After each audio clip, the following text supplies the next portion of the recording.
कसाई अपना रोजगार करके दौलतपुर लौट रहा था। उसके साथ उसकी पत्नी भी थी और पास में रोजगार से कमाए 400-500 रुपए। रकम काफी बड़ी थी। वैसे दौलतपुर अभी आने में बहुत दूर था। चलते चलते काफी समय भी लगने वाला था और अभी शाम का भी समय होने आया था।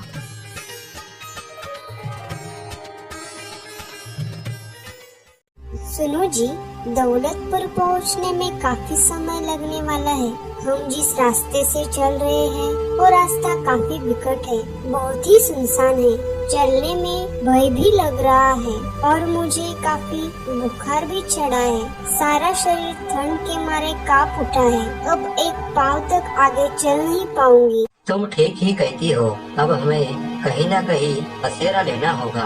तुम्हारी तबीयत भी काफी बिगड़ चुकी है और पास में काफी रकम भी है। कहीं कुछ हमारे साथ गलत ना हो जाए। ऐसा करते हैं, पास में ही ललितपुर नाम का एक गांव है। आज की रात वहीं ठहर जाते हैं। कल सुबह दौलतपुर निकल पड़ेंगे।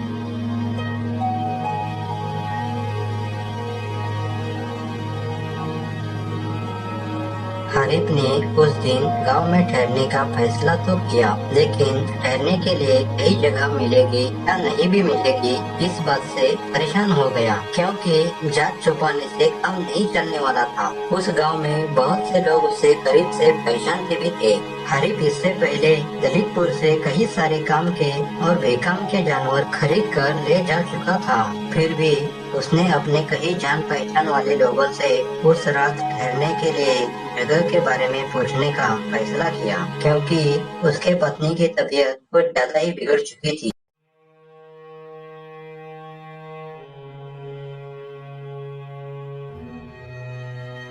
अरे हरे, तुम यहाँ मेरे दरवाजे पर? तुम यहाँ किस लिए आए हो? जल्दी से बताओ।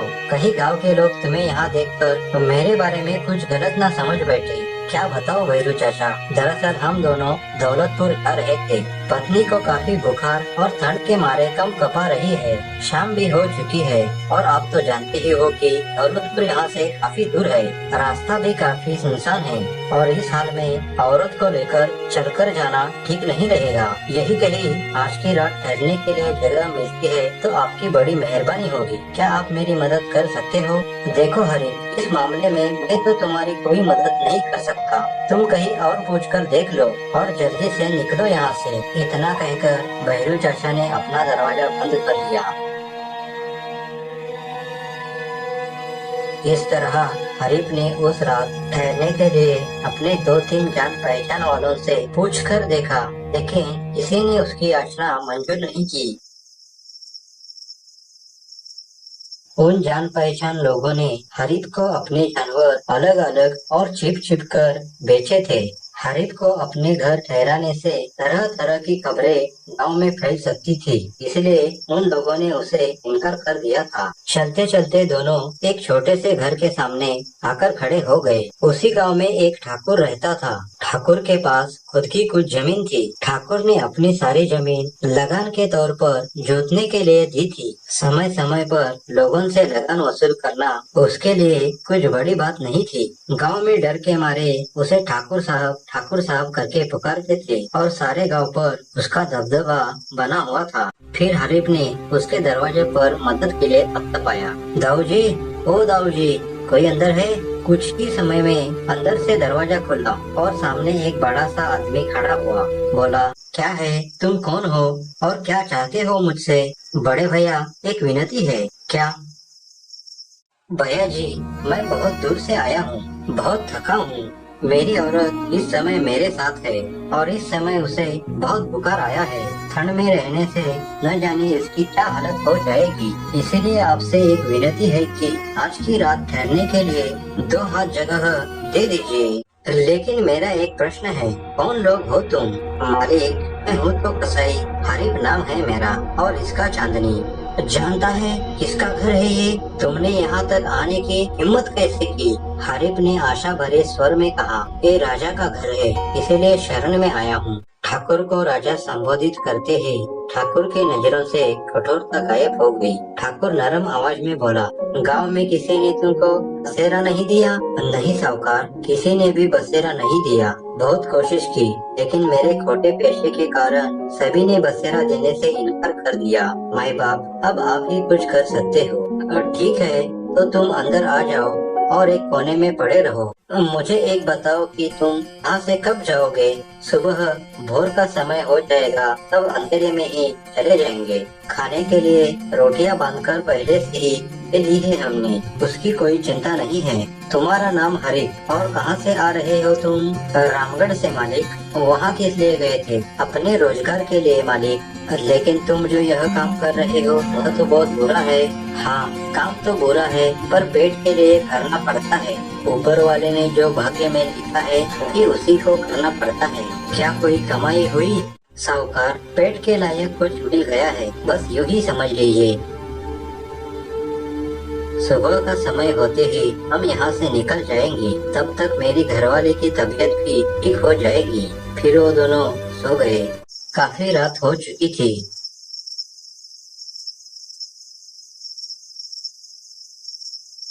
ठाकुर जी, ओ ठाकुर जी, जरा बाहर तो आ जाइए। मालिक, आज तो खाली हाथ लौटे हैं, अब कल शाम को ही देखा जाएगा। ठीक है, आज जरूरत थी, खैर कल देखा जाएगा। क्या किसी को धन रकम के साथ आते जाते देखा है? हाँ, खबर लगी है कि एक कसाई रुपए बांधे हुए इसी ओर आया है, पर हम लोग जरा देर से पहुँचे और वो खिसक गया। कल देखेंगे, जरा जल्दी जाएंगे। ना भाई ना, कसाई का पैसा ना छुएंगे। क्यों? बुरी कमाई है, उसके रुपए पर कसाई थोड़ी ही लिखा है, लेकिन उसके व्यवसाय से अब वह रुपया दूषित हो गया है। पर रुपया तो दूसरों का है, कसाई के हाथ में आने से कसाई का थोड़ी ही हुआ। पर मैं नहीं मानता, वह अब अशुद्ध है। तो कोई बात नहीं, हम अपने तलवार से शुद्ध कर लेंगे। नहीं नहीं, मैंने एक बार कह दिया तो कह दिया। उस कसाई का पैसा हमें नहीं चाहिए, उसे छूने की कोई हिम्मत तक नहीं करेगा। अब तुम घर जाओ, कल और कोई मिलेगा।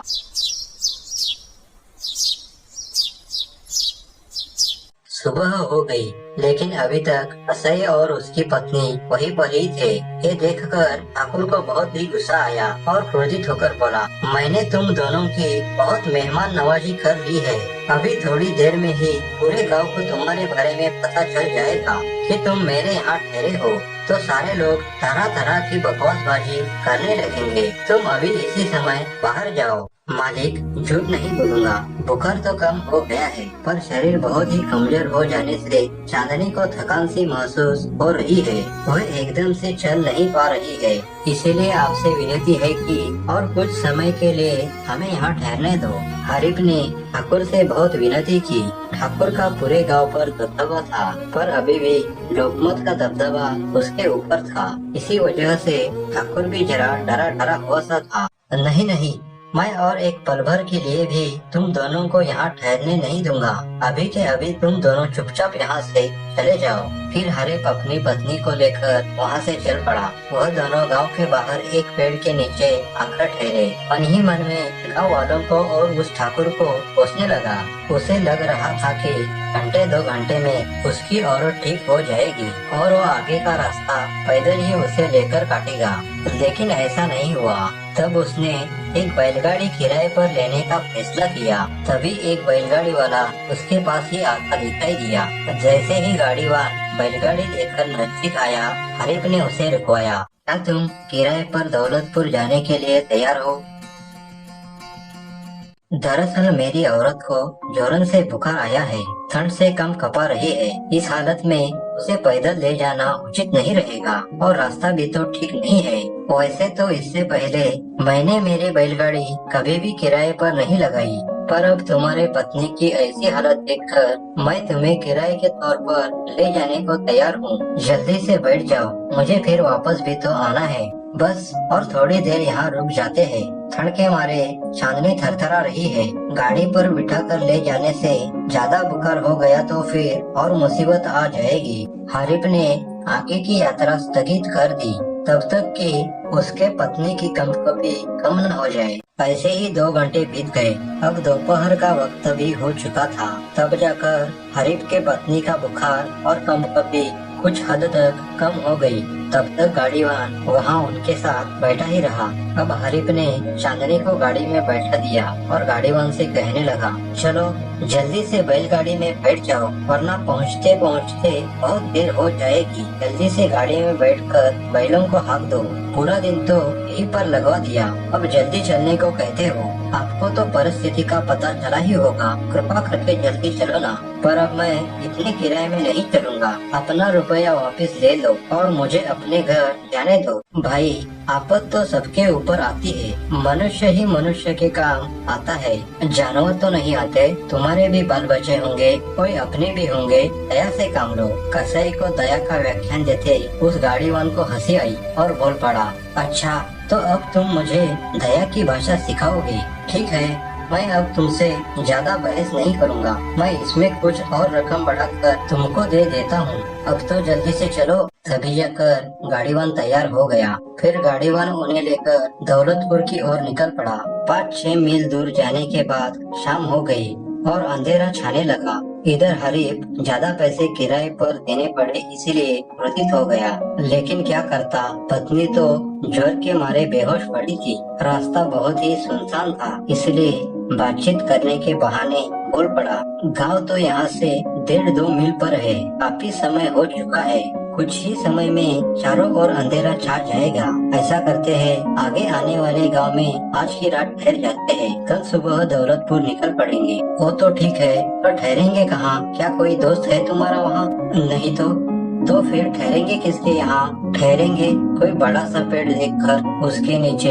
कल सुबह दौलतपुर चलेंगे और कल को फिर से पैसे मांगने उठना। कैसे मांगूंगा? किराए तो दे चुका हूँ, अब फिर से पैसे न मांगूंगा। जैसे आज हट करके मांगा, वैसे बेटा दौलतपुर होता तो तुमको बता देता। ऐसे कह रहे हो कि इतने किराए पर मैं तुम्हें सोने की पालकी में बिठाकर दौलतपुर ले जाऊं? बेटा ज्यादा आवाज मत चढ़ा। तू जानता नहीं मेरा नाम हरीफ है और पक्का कसाई हूँ। अगर कोई गड़बड़ की तो यही कहीं छुरे से काटकर फेंक दूंगा और गाड़ी लेकर दौलतपुर चला जाऊंगा। हरीफ अपने क्रोध को प्रकट करना चाहता नहीं था, फिर भी वह अपना क्रोध प्रकट कर बैठा। गाड़ीवान इधर उधर देख रहा था। अंधेरा भी छाया हुआ था। आसपास दूर दूर तक कोई दिखाई नहीं दे रहा था। हरीफ की ऐसी बातें सुनकर अब गाड़ीवान की हड्डियां कांपने लगी। मन ही मन में सोच रहा था कि कोई गांव आया तो गाड़ी छोड़कर नीचे उतरूंगा। हल्ला गुल्ला कर गाँव वालों को बुलाकर उनकी मदद से अपना पीछा हरीफ से छुड़वाऊंगा। इसका पैसा वापस कर दूंगा, लेकिन आगे न जाऊंगा। कहीं सच में ही मुझे रास्ते में मार न दे। तभी बैल अचानक से एक जगह पर ठिठक कर खड़े हो गए। क्यों रे बदमाश, सो गया क्या? तभी हरीफ के आवाज से भी ऊंची आवाज में सामने खड़े लोगों की टोली में से एक ने कहा, खबरदार जो आगे बढ़े।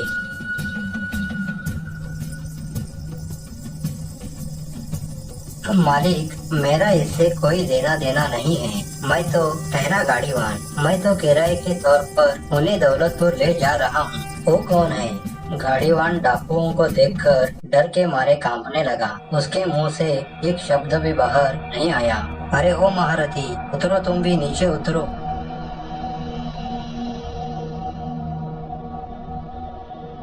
मैं बहुत ही गरीब आदमी हूँ, मेरे पास कुछ भी नहीं है। मेरी औरत गाड़ी में बीमार पड़ी है, कृपा करके जाने दीजिए।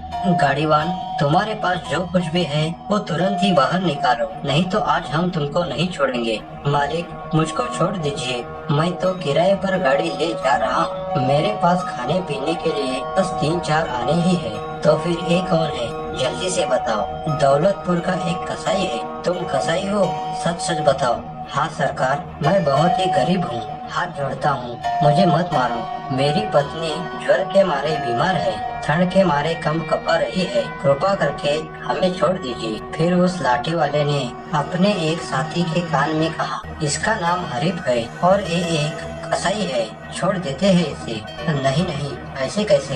कसाई है तो क्या हुआ, इसका सिर फोड़ देते हैं, चकनाचूर कर देते हैं। ऐसे न मानेगा तो ईसाई कसाई हम ना देखेंगे, छोड़ना ही पड़ेगा। हम में से कोई भी इस पर हाथ नहीं उठाएगा, ना ही इसके पैसे को कोई छुएगा। हम कोई ईसाई कसाई को नहीं जानते। क्या आज आपकी बुद्धि भ्रष्ट हो गई है? जल्दी से जितना पैसा रुपया तुम्हारे पास है वो निकाल दो, वरना मेरी औरत बीमार है, तुम्हारी औरत बीमार है, इसे हमें कोई फर्क नहीं पड़ता। मैं कसाईयों की दवाई थोड़ी ही हूँ, जितना करने के लिए कहा है उतना करो। खबरदार जो उसे छुआ, नहीं तो तुम्हारा सिर फोड़ दूंगा। वो मेरी शरण में आया था।